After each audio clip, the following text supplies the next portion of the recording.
So welcome guys, our today's tutorial is on how to draw a partial ellipse. So for that you need to select all the planes and click on show, then select front plane and click on sketch. Now go to our ellipse menu, then choose the partial ellipse option, so you can see here.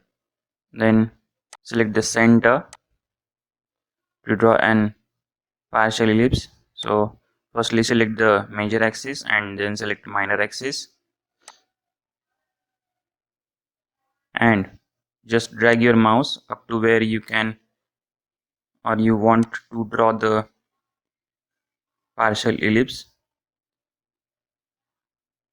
If you can draw the 270-degree, then you can draw the 270-degree ellipse, which depends on your arrow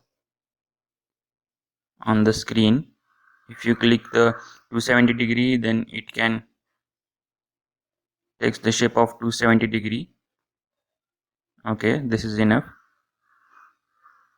Now you will get the idea of partial ellipse. So this is our today's tutorial, how to draw an partial ellipse. So thank you.